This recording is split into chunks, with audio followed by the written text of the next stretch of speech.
नमस्कार विद्यार्थी मित्रांनो, उत्कर्ष करिअर इन्स्टिट्यूटच्या ऑनलाईन प्लॅटफॉर्मवर तुम्हा सर्वांचं पुन्हा एकदा मनापासून स्वागत आहे। जसं की तुम्हा सर्वांना थंबनेल या ठिकाणी दिसत असणारे अंगणवाडी सुपरवायझर भरती यासाठी सरळ सेवा आणि अंतर्गत नेमका अभ्यासक्रम काय आहे त्याचं विश्लेषण आपण बघणार आहोत। आता लक्षात ठेवा, अंगणवाडी पर्यवेक्षिका सुपरवायझर होताना दोन पद्धतीने होता येतं बरं का। एक आहे अंतर्गत भरती, एक आहे सरळ सेवा भरती। मग अंतर्गत भरतीमधून कोण फॉर्म भरू शकतं? ज्यांचं वय आहे 50 वर्षापर्यंत, ज्याबरोबर ज्यांना 10 वर्षाचा अंगणवाडी सेविका म्हणून अनुभव आहे आणि ज्यांचं 12वीचं शिक्षण पूर्ण झालंय, या सर्व महिला कोणत्या पदासाठी फॉर्म भरू शकतात? अंतर्गत भरतीमधून फॉर्म भरू शकतात, हे तुम्हाला लक्षात ठेवायचं आहे। आणि सरळ सेवा भरतीमधून कोण फॉर्म भरू शकतं? ज्यांचं ग्रॅज्युएशन पूर्ण आहे त्या महिला फॉर्म भरू शकतात। तर ही भरती जी आहे अंगणवाडी पर्यवेक्षिका फक्त आणि फक्त कुणासाठी आहे? महिलांसाठी, हे पण तुम्हाला लक्षात घ्यायचं आहे। आता आपण या व्हिडिओमध्ये फक्त बघणार आहे की नेमकं कशा प्रकारे पेपरचा पॅटर्न असतो, काय नेमकं तुम्हाला कोणकोणते विषय आहेत, कोणत्या विषयाला काय वेटेज आहे, हे तुम्हाला मी फक्त सांगण्याचा प्रयत्न करणार आहे। सगळ्यात पहिल्यांदा व्हिडिओ सुरू करण्यापूर्वी 1 मिनिट सर्वांचा वेळ घेतोय। अंगणवाडी सुपरवायझर बॅच ही उत्कर्ष करिअर इन्स्टिट्यूटच्या ऑनलाईन प्लॅटफॉर्मवर 10 जुलैपासून चालू होते। कधीपासून? 10 जुलैपासून चालू होते। महत्त्वाचं म्हणजे यामध्ये सर्व लेक्चर हे तुमचे लाईव्ह प्लस रेकॉर्डेड स्वरूपाचे असतील। लाईव्ह आपण लेक्चर घेणारे, जर तुम्ही लाईव्ह बघू शकले नाही तर रेकॉर्डेड फॉर्मॅटमध्ये कितीही वेळानंतर लेक्चर बघू शकता, काही प्रॉब्लेम नाही। तुम्हाला PDF नोट्स आणि टेस्ट सिरीज सुद्धा आपण उपलब्ध करून देणार आहे, हे पण लक्षात घ्यायचं आहे। आता मग बॅच जॉईन करण्यासाठी काय करू शकता? उत्कर्ष इन्स्टिट्यूट हे आपलं ॲप डाउनलोड करू शकता किंवा 97 93 92 41 41 या नंबरवर कॉन्टॅक्ट करू शकता आणि तिथून देखील बॅच जॉईन करून घेता येणार आहे। सध्या 10 जुलैपर्यंत तुम्हाला 2000 रुपये एवढ्या फी मध्ये मिळेल आणि महत्त्वाचं म्हणजे 6 महिने व्हॅलिडिटी या बॅचची असणार आहे। क्लिअर? चलो आपण जाऊयात पुढे। सर्वात पहिल्यांदा अंतर्गत भरती। अंतर्गत भरतीचं तुम्हाला काय काय लक्षात ठेवायचं? 10 वर्ष अनुभव पाहिजे, 10 वर्ष अंगणवाडी सेविका म्हणून अनुभव पाहिजे। त्याचबरोबर वयाची अट किती आहे?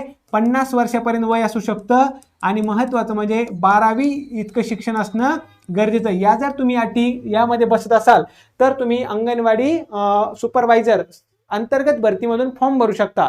जर तुम्ही अंतर्गत भरतीची तयारी करताय तर आपल्याला लक्षात ठेवायचं आहे महत्त्वाचे कोणकोणते विषय आहे? इंग्रजी, मराठी, सामान्य ज्ञान ज्याला आपण GK GS असं म्हणतो ना, हे आणि त्याचबरोबर संख्यात्मक आणि तर्कशुद्ध चाचणी। तर यामध्ये लक्षात ठेवायचं गणित बुद्धिमत्ता येतं बरं का, गणित बुद्धिमत्ता। आणि सर्वात महत्त्वाचा टॉपिक म्हणजे कोणता? ICDS। आता ICDS मध्ये काय आहे? महिला व बालविकास आयुक्तालयाअंतर्गत अंमलबजावणी करण्यात आलेले जे पण कायदे, तुम्हाला थोडक्यात सांगतो। ICDS मध्ये आपल्याला काय करायचं आहे? कायदे, महिला व बालविकाशी संबंधित कायदे, महिला व बालविकाशी संबंधित योजना, त्याचबरोबर ICDS ची माहिती, त्याचबरोबर पोषण आणि महत्त्वाचं काय? अंगणवाडी बद्दलची माहिती। इतक्या सर्व बाबी अंगणवाडी बद्दलची माहिती, इतक्या सर्व बाबी तुम्हाला लक्षात ठेवणं गरजेचं आहे, तुम्हाला माहिती असणं गरजेचं आहे, लक्षात घेणं गरजेचं आहे। समजतंय सर्वांना? चलो, तर मी काय सांगितलं, आपल्याला इंग्रजीचे प्रश्न किती विचारणार आहे? 10 प्रश्न विचारणार आहे। मराठीचे प्रश्न किती विचारणार आहे? 20 प्रश्न। गणित बुद्धिमत्ता आणि सामान्य ज्ञान या घटकावर तुम्हाला प्रश्न विचारणार आहे 40 आणि ICDS कायदे योजना मी जो टॉपिक म्हटलं ना त्यावर आपल्याला प्रश्न विचारणार आहे 30। म्हणजे एकूण जर आपण बघितलं तर प्रत्येक विषयाला सगळ्यात जास्त वेटेज कुणाला म्हणू शकतो आपण? ICDS। हा विषय तुमचा महत्त्वाचा असणं गरजेचं आहे। ICDS मधले कायदे, योजना, ICDS बद्दलची माहिती सर्व प्रॉपर असणं गरजेचं आहे। बाकी गणित बुद्धिमत्ता GK याचे 40 प्रश्न आहे, प्रत्येक प्रश्न 2 मार्काला, म्हणजे तुम्हाला 100 प्रश्न आणि गुण किती असणार आहे? 200 गुण असणार आहेत। यामुळे तुम्हाला कालावधी किती दिलाय? 90 मिनिटाचा कालावधी दिलेला आहे बरं का। किती? 90 मिनिटाचा कालावधी, हे पण लक्षात घेणं गरजेचं आहे। समजतंय सर्वांना? क्लिअर? इथपर्यंत बाबी सर्व क्लिअर झाल्या। मग आपल्याला जास्तीत जास्त फोकस कोणत्या टॉपिकवर करणं गरजेचं आहे? तर हा जो ICDSचा महत्त्वाचा टॉपिक आहे हा करणं गरजेचं आहे, कारण की आपण गणित बुद्धिमत्ता म्हणा, मराठी, इंग्लिश, सामान्य ज्ञान याचा अभ्यास थोडाफार आपला असतो, परंतु हा जो टॉपिक आहे ज्याच्यामध्ये कायदे आहेत, योजना आहेत, ICDSची माहिती आहे, तो थोडासा वेगळा टॉपिक आहे, तो व्यवस्थित करणं गरजेचं आहे. आता आपण जर बघितलं, जर तुम्ही सरळ सेवेमधून तयारी करताय तर तुम्हाला पहिले 4 विषय आहेत 15-15 प्रश्नासाठी, म्हणजे मराठी भाषा, इंग्रजी भाषा, जीके जीएस, गणित बुद्धिमत्ता, हे तुम्हाला सगळे विषय 15-15 प्रश्न आहेत, म्हणजे 60 प्रश्न झाले कशाबद्दल, या 4 विषयांचे. आणि परत एकदा इथं सर्वात महत्त्वाचा टॉपिक कोणता ठरतो, तर तो ठरतो टेक्निकल, म्हणजेच काय, ICDS, योजना, कायदे आणि संगणक. इथे तुम्हाला कम्प्युटर हा वेगळा टॉपिक आहे बरं का. जर तुम्ही अंतर्गत भरतीची तयारी करत असाल तर तुम्हाला कम्प्युटर टॉपिक नाही आहे, इथं तुम्हाला कम्प्युटर टॉपिक आहे सरळ सेवा भरतीसाठी. परत इथं काय आहे, 40 प्रश्न, म्हणजे एकाच टॉपिकला 40 प्रश्न, म्हणजे 80 गुण तुमचे यावर डिपेंड आहेत. म्हणजे परत तुमचं काय स्ट्रॉंग असणं गरजेचं आहे, महिला बालविकासच्या अंतर्गत येणारे कायदे, योजना, ICDS, कम्प्युटर, हे आपलं स्ट्रॉंग असणं गरजेचं आहे. सर्वांनी लक्षात ठेवायचं आहे. म्हणजे तुम्हाला समजलं, इथे पण तुम्हाला एक प्रश्न 2 मार्कासाठी आहे, 100 प्रश्न 200 गुण, आणि सरळ सेवा भरतीमध्ये निगेटिव्ह मार्किंग आहे बरं का. हा पॉईंट तुम्ही काय करू शकता, लक्षात ठेवू शकता, तुम्हाला यावर प्रश्न विचारला जाऊ शकतो. क्लिअर? चलो, इथपर्यंत समजलं सर्वांना. आता आपल्याला बघायचं आहे महत्वाचा पॉईंट, आतापर्यंत कशा पद्धतीने पेपर झालेत. मागच्या वेळेस 102 पदांची जी भरती झाली होती सरळ सेवा भरती, काय काय प्रश्न विचारले त्याचं सर्व आपल्याकडे एक पुस्तक आहे, उत्कर्ष करिअर इन्स्टिट्यूटचं अंगणवाडी मुख्य सेविका मागील प्रश्नपत्रिकांचा संच. यामध्ये काय केलं आपण, मागचे 102 पदांची जी भरती झाली आहे तर त्याचे सर्व प्रश्नपत्रिका तुम्हाला दिल्यात, आणि सरावासाठी अजून काही 10 ते 12 प्रश्नपत्रिका दिल्यात, ज्या तुम्हाला व्यवस्थित अभ्यासायच्या आहेत. म्हणजे तुम्हाला समजेल कशा पद्धतीने प्रश्न विचारले जातात, काय काय प्रश्न विचारले जातात, कोणत्या टॉपिकवर कोणत्या लेवलचे प्रश्न विचारले जातात. त्यासाठी हे पुस्तक अतिशय महत्वाचं आहे. हे पुस्तक तुम्हाला जर घ्यायचं असेल तर तुम्ही दिलेल्या नंबरवर 96 89 66 56 11 या नंबरवर कॉन्टॅक्ट करू शकता, किंवा 97 93 92 41 41 या नंबरवर कॉन्टॅक्ट केला तरी सुद्धा तुम्हाला हे पुस्तक घरपोच मिळणार आहे, पोस्टाने सुद्धा पाठवलं जातं. क्लिअर? आता बघा, तुम्हाला मी काय सांगितलं, सरळ सेवा भरतीमध्ये काय अभ्यासक्रम आहे, नेमकं पेपर कसा असतो, स्ट्रक्चर कसं आहे, अंतर्गत भरतीमध्ये कसं स्ट्रक्चर आहे ते पण मी तुम्हाला सांगण्याचा प्रयत्न केलाय. आता मी थोडक्यात तुम्हाला सांगतो प्रत्येक विषयाचे प्रश्न कसे असू शकतात. आपण डिटेल सेपरेट लेक्चर घेणार आहे बरं का. म्हणजे गणिताचा अभ्यास कसा करावा, ICDS चा अभ्यास कसा करावा, इंग्लिशचा अभ्यास कसा करावा, त्याच पद्धतीने सर्व सेपरेट लेक्चर होतील. आता मी तुम्हाला जस्ट सांगण्याचा प्रयत्न करणार आहे कशा पद्धतीने. आता मराठी भाषेमध्ये काय काय प्रश्न विचारतात, व्याकरणावर, आणि व्याकरणाचा सर्वात इम्पॉर्टंट टॉपिक काय असणार आहे, नाम, सर्वनाम, विशेषण वगैरे असतो ना, बरोबर आहे. त्याचप्रमाणे प्रयोग झालं, काळ झालं, समाज झालं, संधी झालं, अलंकार झालं, या टॉपिकवर जास्त प्रश्न विचारण्याची शक्यता आहे. आता तुम्ही जर बघितलं ना तर जर तुम्ही सरळ सेवेतून तयारी करताय तर तुम्हाला 15 प्रश्न येणार आहेत, बरोबर आहे. आणि अंतर्गत मधून तयारी करताय तर तुम्हाला मराठीचे 20 प्रश्न येणार आहे. मग प्रश्नाचं स्वरूप थोडंसं बदलू शकतं बरं का, परंतु टॉपिक हेच राहणार आहेत. तुम्हाला इथं समाज झालं, प्रयोग झालं, काळ झालं, यावर 100% प्रश्न विचारणार म्हणजे विचारणार. आणि महत्वाचा त्याच्यामध्येच अजून कोणता टॉपिक आहे, शब्दसंग्रह, समानार्थी शब्द, विरुद्धार्थी शब्द, त्याचबरोबर वाक्प्रचार आणि म्हणी, शब्द समूहाबद्दल एक शब्द, हे टॉपिक इम्पॉर्टंट आहेत. याच्या बाहेर प्रश्न विचारत नाही. आणि तुम्हाला एक उतारा दिला जाऊ शकतो, एक उतारा देतील आणि उतार्यावर तुम्हाला 3 किंवा 5 प्रश्न असतील. आलं लक्षामध्ये सर्वांना? म्हणजे तुम्हाला काय सांगितलं, मराठीमध्ये जर तुम्ही एवढे टॉपिक केले तर तुम्हाला सफिशियंट आहे. तुम्हाला तसं मराठी आपण डिटेलमध्ये पूर्ण शिकवणारच आहे बॅचमध्ये, तरी सुद्धा तुम्हाला सफिशियंट आहे. या गोष्टी लक्षात ठेवायच्या. हे झाले important topic. Clear?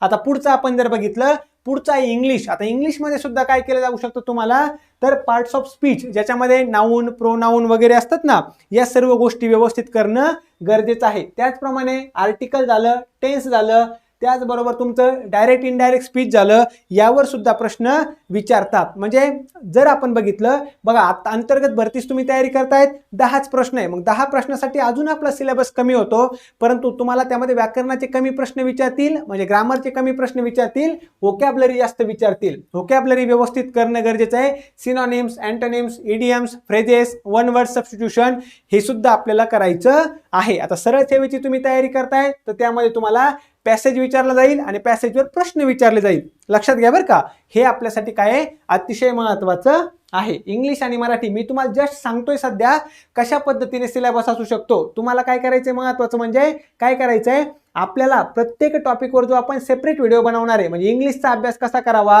Detail syllabus analysis, एक प्रश्न उत्तरांचा सराव, ते व्हिडिओ बघायचे आहेत. यामध्ये जस्ट मी तुम्हाला सांगण्याचा प्रयत्न करतोय. परत आता आपण जर बघितलं सामान्य ज्ञान, GK GS जो आहे, हा खूप मोठा टॉपिक आहे बरं का, खूपच मोठा टॉपिक आहे. मग त्यामध्ये आपण जास्तीत जास्त फोकस कशावर केला पाहिजे? इतिहासाचा अभ्यास करताना महाराष्ट्राचा इतिहास, समाज सुधारक आणि आपली राष्ट्रीय चळवळ यावर फोकस करायचा. हे टॉपिक महत्वाचे. भूगोलचा अभ्यास करताना महाराष्ट्र आणि भारताचा भूगोल प्रामुख्याने हवामान असेल, नद्या असेल, प्रशासकीय विभाग असतील, बरोबर एक नाही, यावर आपल्याला अभ्यास करायचा आहे. त्यानंतर राज्यशास्त्रामध्ये जर आपण बघितलं, पंचायत राज झालं आणि भारतीय आपलं जे संविधान आहे, संविधान निर्मिती आणि त्यामधले संविधानामधले महत्वाचे टॉपिक जसं की मूलभूत हक्क झालं, मूलभूत कर्तव्य झालं, DPSP झालं, आपलं संसद झालं, न्याय व्यवस्था, यावर प्रश्न तुम्हाला विचारण्याची शक्यता असते. समजतंय ना सर्वांना? GK मी जस्ट सांगतो बरं का, आपण सेपरेट डिटेलमध्ये व्हिडिओ प्रत्येक टॉपिकवर घेणार आहे, हे तुम्ही लक्षात ठेवायचं आहे. आणि चालू घडामोडी, करंट अफेअर्स महत्त्वाचा टॉपिक असतो, त्यावर सुद्धा प्रश्न विचारतात. करंट अफेअर्सचं उत्कर्ष करिअर इन्स्टिट्यूटच्या ऑनलाईन प्लॅटफॉर्मवर दररोज एक लाईव्ह लेक्चर असतं. ते जरी तुम्ही व्यवस्थित बघितले सर्व लेक्चर, तरी पण आपल्यासाठी काय सफिशियंट आहे, सर्वांनी लक्षात घ्या. त्यानंतर बुद्धिमत्ता आणि अंकगणित. बुद्धिमत्ता चाचणीमध्ये संख्या मालिका असेल, अक्षर मालिका असेल, विसंगत घटक ओळखणं असेल, त्यानंतर ब्लड रिलेशन ज्याला आपण नातेसंबंध म्हणतो, वेन डायग्राम असेल, या पद्धतीचे प्रश्न कशामध्ये विचारतील तुम्हाला? बुद्धिमत्तामध्ये. आणि आपण जर बघितलं अंकगणित म्हणजे मॅथमॅटिक्स मध्ये काय विचारतील? मूलभूत गणितीय क्रिया, त्याचबरोबर शेकडेवारी असेल, नफा तोटा असेल, कामकाळ वेग असेल, बरोबर एक नाही, सरासरी असेल, गुणोत्तर असेल, या टॉपिकवर प्रश्न विचारतील. गणिताचे सर यावर सुद्धा एक सेपरेट व्हिडिओ बनवणार आहे की नेमकं गणितामध्ये आपल्याला काय काय अभ्यास करायचा आहे. क्लिअर? आणि सर्वात शेवटचा आणि महत्त्वाचा टॉपिक येतो आपला महत्त्वाचं, की या ठिकाणी कायदे, योजना, ICDS हे सर्व आपल्याला व्यवस्थित बघायचंय. आता कायद्याचा अभ्यास करताना एकदम 15 ते 20 कायदे असतील बरं का. मग त्याच्यामध्ये कोणकोणते कायदे झाले? बालविवाह प्रतिबंधक कायदा आहे, पोक्सो कायदा आहे, अनैतिक व्यापार प्रतिबंध कायदा आहे, PCPNDT आहे, हुंडा प्रतिबंध अधिनियम आहे. हे सर्व कायदे, सर्व कलम तुमच्याकडून व्यवस्थित अभ्यासून घेतले जातील. एकदम तुम्हाला तोंडपाठ होतील सर्व कलम. या पद्धतीने मी स्वतः तुम्हाला ICDSचा टॉपिक शिकवणार आहे. ICDS, पोषण, कम्प्युटर, अंगणवाडी हा टॉपिक मी तुम्हाला स्वतः शिकवणार आहे सर्व डिटेलमध्ये. क्लिअर आहे? आता यामध्ये काय काय येतं? पोषण आणि आरोग्य म्हणजे कुपोषण म्हणजे काय, कुपोषणावर मात करण्यासाठी काय काय केलं पाहिजे, जीवनसत्व म्हणजे काय, कोणकोणते जीवनसत्व, त्याच्या अभावी होणारे रोग कोणते आहेत, लसीकरण कार्यक्रम असेल, त्याचप्रमाणे नवजात बालक असतील, स्तनदा आणि गरोदर स्त्रिया असतील, तर महत्वाचं यांच्याविषयी आपण डिटेलमध्ये अभ्यास करणार आहोत. आलं लक्षामध्ये? महत्वाच्या योजना आपल्या, मग भारत सरकारच्या योजना असू द्या किंवा महाराष्ट्र सरकारच्या योजना, महिला व बालविकासाशी संबंधित ज्या पण योजना आहेत त्या योजना आपल्याला व्यवस्थित करणं गरजेचं आहे. सर्व योजना तुमच्याकडून व्यवस्थित करून घेतल्या जातील. आता अजून एक पॉइंट याच्यामध्ये, अंगणवाडी सेविका. आता आपण काय करतोय? अंगणवाडी पर्यवेक्षकासाठी तयारी करतोय. मग अंगणवाडी पर्यवेक्षिका यांचं कार्य, अंगणवाडी म्हणजे काय आहे, ICDS म्हणजे काय आहे, त्याचबरोबर अंगणवाडी सेविका म्हणून तुम्ही जर अंतर्गतची तयारी करताय म्हणजे तुम्ही 10 वर्षापासून अंगणवाडी सेविका आहेत, मग तुमचं कार्य काय आहे, त्यावर सुद्धा प्रश्न विचारले जातील. हे सर्व टॉपिक तुम्हाला कव्हर करून घेणार आहे मी. लक्षात ठेवा, ICDS अतिशय महत्वाचा आहे. तुमचं ICDS स्ट्रॉंग असेल, जितके तुमचं ICDS स्ट्रॉंग, जितके तुम्हाला जास्तीत जास्त ICDS मध्ये मार्क्स मिळतील ना, तेवढा तुम्हाला 100% इथं फायदा होणार आहे. हे सर्वांनी मात्र काय करायचं आहे? लक्षात घ्यायचं आहे. समजलं सर्वांना? सिलेबस मी थोडक्यात सांगण्याचा प्रयत्न केलाय. प्रत्येक सिलेबस म्हणजे प्रत्येक विषयाचं डिटेलमध्ये अनालिसिस लवकरच व्हिडिओ तुमच्या समोर येतील. आलं लक्षात? चलो, तर महत्वाचं म्हणजे जाता जाता सर्वांना परत एकदा सांगतो, आपली अंगणवाडी परिवीक्षिका जी बॅच आहे त्याची 6 महिने व्हॅलिडिटी असलेली बॅच 10 जुलैपासून चालू होते बरं का. 10 जुलैपासून चालू होते.